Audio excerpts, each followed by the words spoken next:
네, 오늘은 시편 115편 말씀입니다.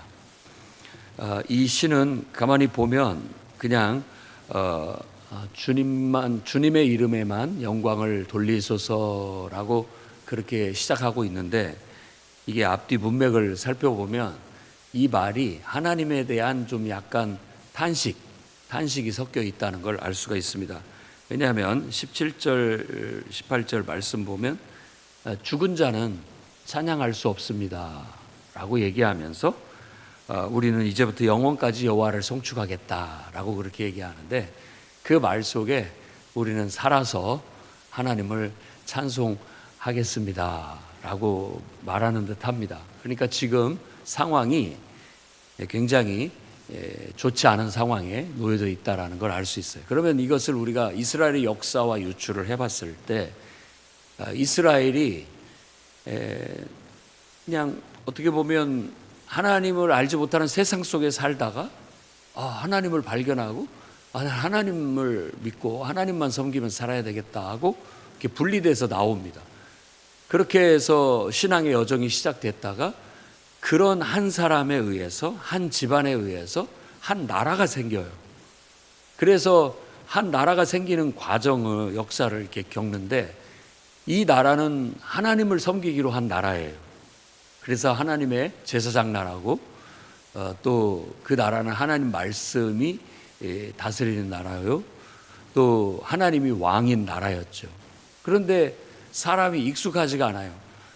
사람이 왕이 돼서 지도자가 돼서 이렇게 다스려야 사람들이 말을 그나마도 듣고 통솔이 되는데, 하나님이 왕이라고 해서 각자가 다 신앙으로 하나님을 섬기면 된다라고 했는데, 그게 실질적인 공동체를 세웠을 때 작동이 잘 안 돼요. 사람 심보가 그렇습니다. 그래서 하나님이 이제 그 하나님의 대리자 왕을 기름 부어 세움으로써 그들의 어떤 필요를 공급해 주게 되죠. 그렇게 하다가 그 나라는 완전히 하나님이 다스리는 나라예요. 하나님이 왕이신데, 보이지 않는 하나님이 왕이신데 이제 보이는 인간 왕을 세워서, 그 왕을 선택해서 세워서 하나님의 뜻을 대리하게 했던 거죠. 결국은 그렇게 했던 것이 다윗 왕처럼 모범적인, 그나마도 하나님 마음에 합한 그런 왕이었을 때는 하나님 뜻이 잘 작동을 하다가 우상을 섬기고 완전히 하나님을 등진 그런 왕들이 있었을 때는 하나님 나라의 정체성을 완전히 잃어버리고 말죠. 우리로 말하자면 신앙이 좋을 때가 있고 완전히 하나님을 떠날 때가 있고 그런 거죠. 그러다가 이제 그나마도 그때는 다 같이 함께 하나님을 섬기는 나라였는데, 나라가 망하고 이제 그들이 제국의 한 포로로 끌려가서 한 지역에서 머물게 됐을 때, 그때는 또 다른 상황이에요. 이제 온 제국이 다 다른 민족, 다 다른 나라였죠. 다른 민족들이었고 다 제각각이 자기들의 우상신을 가지고 있어요. 그 중에 유대인이라는, 하나님 백성이라는 정체성을 가진 일부가 있는 거예요. 그래서 우리는 여기 와서도 꼭 옛날같이 그렇게 왕국을 이루면서 살지 않아도, 우리는 제국 내에서도 문 나라 속에서도 하나님을 섬긴다라는 정체성을 지키고자 했습니다. 그런 사람이 선지자가 말하는 알곡이죠. 은유적으로 말했을 때 먹을 수 있는 무화과, 그 외에는 다 먹지 못할 무화과였어요. 그래서 하나님이 그건 다 걸러내시고 알곡만 골라가지고, 그런 세상 속에서도, 세상 나라 속에서도 하나님을 믿는 하나님 백성으로서의 정체성을 가지고 살아가게 했던 거예요. 지금 이 시는 바로 그런 배경을 갖고 있는 겁니다. 그러니까 주변이 다 하나님을 적대시하는 민족들, 그런 사람들로 가득 찼어요. 그 속에서 내가 하나님을 믿는 하나님의 백성이라는, 하나님 나라라는 그런 정체성을 가지고, 그런 신념을 가지고 살아갈 때 그들이 다 좋지 않은 시각으로 보고, 또 적대시하고, 또 핍박하고, 무시하고 멸시하는 그런 일들이 있죠. 에스더서는 그런 한 예를 보여준 거예요. 하만에 의해서 완전히 하나님을 믿는 하나님 백성이라고 하고 하나님을 섬기는 한 민족을 말살시키려고 했던 정책을 법안으로 통과시켰던 사람이니까. 그런데 오히려 그게 역전이 돼서 하나님이 완전히 고쳐줘서 오히려 이스라엘 백성이 보호를 받고 구원받고 보호를 받고 그렇게 한 민족을 말살하려고 했던 하만이 되려 죽임을 당하게 됐다라는 그런 이야기가 에스더서죠. 그런 배경을 갖고 지금 이방 나라에서 이방인들이 섬기는 우상들 천지 속에서 하나님을 믿고 섬기는 사람들이 이런 적대적인 상황 속에서 생존해야 된다. 그래서 이 말은 겉으로 보면 잘 못 느끼겠지만 탄식이 섞여 있어요. 하나님, 우리에게 영광 돌리는 건 바라지 않습니다. 하나님 이름의 명예, 그 영광은 하나님 그 영광을 위해서 그 영광이 하나님께 돌아가게 해 주십시오라고 기도하는 거예요. 그러니까 나 영광 받는 것은 뭐 전혀 생각지 않습니다. 그런데 지금 이 이방 나라 속에서 이 하나님 알지 못하는 이 세계 속에서 하나님 이름은 영광을 받으셔야 되지 않겠습니까? 라고 그렇게 기도를 시작하고 있는 거예요. 결국 그것의 응답은 뭐냐? 우리가 살아야 하나님을 찬송할 수 있지 않겠습니까? 우리가 살아서 우리를 통해 하나님의 영광이 드러나야 되지 않겠습니까?로 이어지는 거예요. 그러니까 이건 포로기 후에 선지자들이 외쳤던 메시지의 핵심이기도 합니다. 그러니까 하나님의 백성들을 통해서 하나님이 일하시는 거예요. 그러니까 우리도 그런 마음을 가져야 되겠어요. 하나님, 나를 영광스럽게 나를 높여주지 않아도 됩니다. 하지만 하나님의 이름에는 영광과 명예가 돌아가야 되지 않겠습니까? 그 말이 곧 나를 영광스럽게 하셔서 나를 통하여 하나님이 역사하셔서 하나님 영광을 얻으십시오 라고 하는 거예요. 그러니까 따지고 보면 그 말이에요. 내가 하는 거 아니고 나를 통해서 하나님이 일하시는 거예요. 그러니까 그건 나의 얘기고 하나님 편에서 얘기한다면 네가 하는 게 아니다. 내가 너를 통해서 내가 역사하겠다라고 말씀하시는 것이죠. 그게 신앙입니다. 그러면 우리가 해야 할 일은 다른 거 없어요. 내가 막 영광을 얻기 위해서 애쓸 것이 아니라 내가 힘쓸 일은 하나님께 맡겨서 하나님께 순종하는 거, 거기에 총력을 기울이면 되는 거예요. 그러면 당연히 하나님께서 나를 통하여 역사하실 것이고, 그렇게 되면 결국 하나님이 내 속에서 역사하심으로 인하여 하나님은 위대하시다, 하나님은 우상하고 완전히 다른 살아있는 하나님 신이시다라고 영광을 얻게 되실 거예요. 그럼으로써 우리가 얻을 수 있는 영광은 뭐냐? 하나님께 쓰임받았다라는 것이 우리에게 최고의 영광입니다. 그렇게 믿으시기 바랍니다. 아멘. 하나님께 쓰임받았다라는 것이 최고의 영광인 거예요.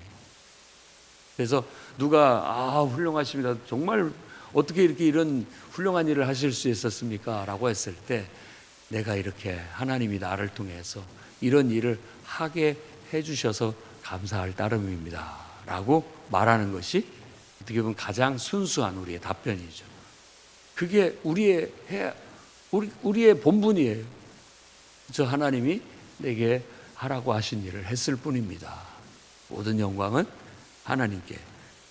그런 거죠. 지금 이스라엘도 지금 이 상황에서 내가 잘 되고 이런 것을 보라는 게 아닙니다, 주님. 사사로운 욕심을 부리는 게 아닙니다.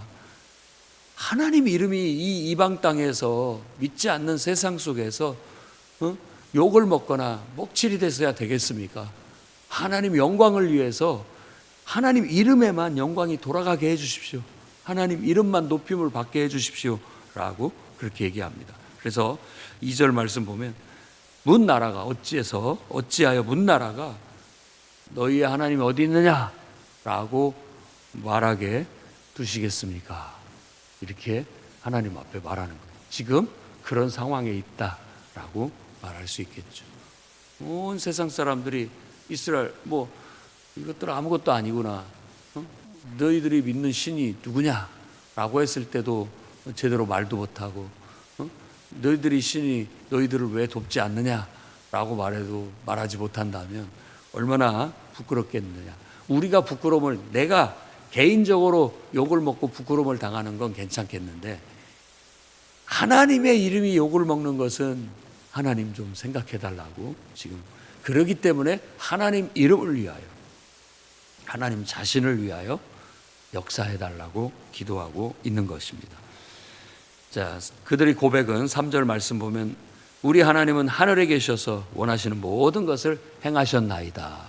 하나님은 능치 못할 것이 없는 분이시라는 거죠. 하나님은 하늘에 계시고 이런 세상과 달라요. 그리고 세상 사람과 다르고 세상 신과 완전히 다릅니다.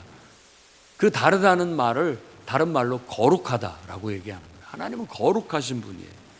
하늘에 계시다는 말입니다. 그리고 그분은 하나님의 뜻대로 자기 원하는 대로 역사하시는 분이에요. 그러면서 우상을 만드는 자들, 그리고 우상을 섬기는 자들이 얼마나 허접한지에 대해서 얘기를 하고 있는 거예요. 우상, 오늘 쭉 나열해서 지금 3절에서 8절까지 쭉 얘기하고 있는 게 그게 볼 수가 있느냐, 냄새를 맡을 수가 있느냐, 먹을 수가 있느냐, 아무것도 아니다, 이런 얘기를 하고 있는 거거든. 그걸 만드는 사람들, 그리고 또 그걸 만들어 놓은 것을 신으로 섬기는 사람들, 다 얼마나 우스꽝스럽느냐. 하나님은 그런 하나님이 아니다. 거룩하신 하나님이다.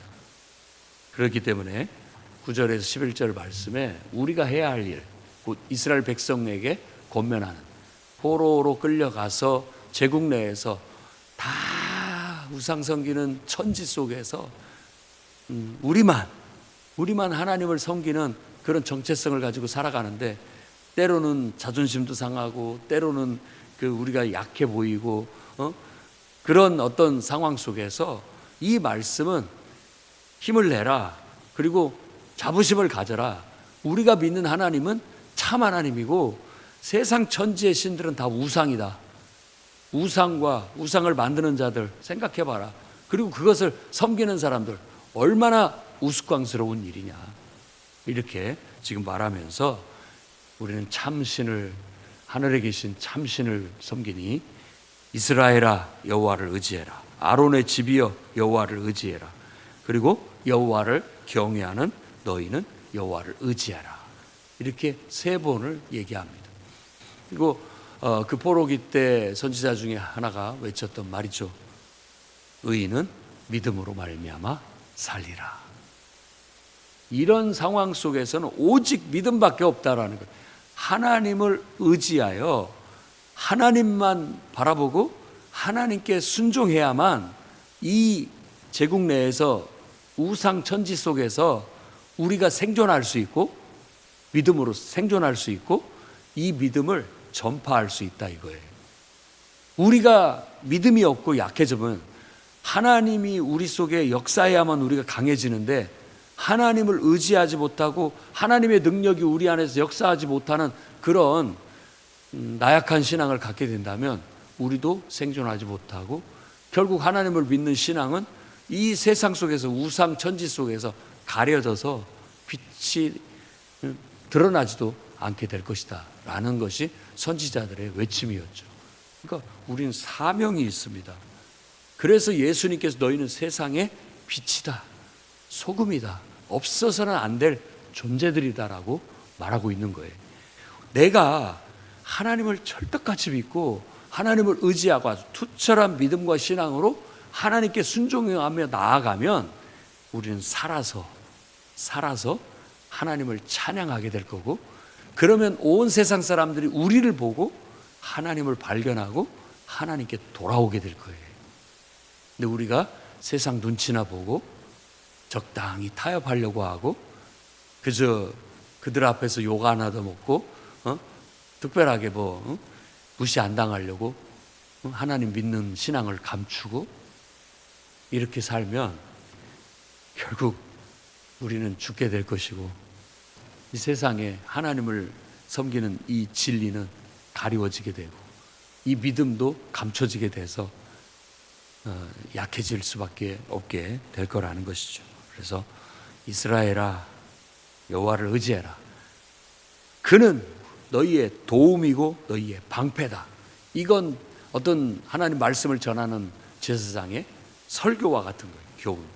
지금 제사장들이 권면을 하는 거예요. 너희는 여호와를 의지해라 라는 것이죠. 아론의 집이여, 여호와를 의지해라. 하나님을 경외하는 자들아, 너희는 여호와를 의지해라. 그분이 바로 너희의 도움이고 너희의 방패시다. 우리는 그걸 알아야 됩니다. 그래서 오늘날도 똑같죠. 우리 나라가 뭐 하나님을 섬기는 기로 다 작정한 그런 민족과 국가는 아니잖아요. 이스라엘 같이 이렇게 하나님을 우리가 왕으로 섬기고 하나님 말씀대로 하나님의 말씀을 법으로 삼고 살아가자라고 협의해서 언약을 맺고 세운 국가는 아닙니다. 이 나라도 종교의 자유가 있다고 하고 세계 모두도 다 종교의 자유가 있다고 해서 다 우상천지인 제각각이 자기들의 신을 섬기는 그런 세계 속에 우리도 하나님을, 예수님을 그리스도로 하나님의 아들로 믿는 신앙으로 우리는 정체성을 가진 그리스도인이요 주님의 몸된 교회예요. 교회로서 우리도 투철하게 그리스도를 따르는 신앙, 주님의 분명한 제자로서의 어떤 확신과 그 말씀대로 가르침을 받은 그 말씀대로 순종하여 살아가는 투철한 신앙, 믿음, 하나님을 의지하는 이것이 없으면 정말 우상천지인 하나님을 믿지 않은 세상 속에서 우리도 매몰되고 말 거예요. 그러나 우리가 살아서 투철한 신앙을 갖고 가면 하나님이 우리 속에 역사하실 것이고 우리를 통해 일하실 것이고 결국 하나님이 자신의 명예를 위해 자신의 이름의 영광을 돌리기 위해 우리를 통해서 역사하실 거예요. 그럼 우리는 하나님을 찬양할 수 있게 될 겁니다. 우리는 하나님의 찬양을 하기 위해서 세움을 받은 하나님의 백성이요 또 주님의 몸된 교회들입니다. 그래서 정말 하나님을 철저히 의지하는 믿음으로 나아갈 수 있기를 바랍니다. 그리고 12절에서 16절 말씀은 하나님은 그런 우리에게 복을 주신다고 했어요. 하나님을 철떡같이 믿고 철저히 의지하고 하나님 말씀대로만 하겠다라는 하나님의 영광을 위해서 살겠다라는 투철한 신앙을 가지고 나아가면 여호와께서도 우리를 생각하사 복을 주시되 이스라엘 집에도 복을 주시고 아론의 집에도 복을 주시고 여호와를 경외하는 자들에게도 복을 주시리로다. 이 세 부류를 반복적으로 얘기해요. 앞에서도 하나님을 의지하라 할 때도 이스라엘아 하나님을 의지해라, 아론의 집아 여호와를 의지해라, 하나님을 경외하는 자들아 여호와를 의지하라, 세 번 말한 것처럼 똑같이 축복의 명령도 똑같습니다. 이스라엘의 집에도 복을 주시고 아론의 집에도 복을 주시고 여호와를 경외하는 자들에게도 복을 주신다. 그래서 너희와 너희 자손들은 더욱 번창하게 하시기를 원한다 라고 제사장적 축복의 메시지가 주어지고 있습니다. 그 말은 하나님의 말씀이요 바로 제사장의 입을 통해서 주의 종의 입을 통해서 선포된 축복된 말씀이라고 할 수 있어요. 우리 모두를 한번 생각해 보라. 우리는 복받는 자다. 하나님의 천지를 지으신 그 창조주 하나님께 하나님을 섬기는 우리는 복받는 자들이다. 하나님의 은혜와 축복과 능력과 역사를 우리를 통해서 하나님이 이루시고 우리가 하나님께 이렇게 쓰임 받는다라는 것 자체가 복된 것이다 라고 말하고 있는 겁니다.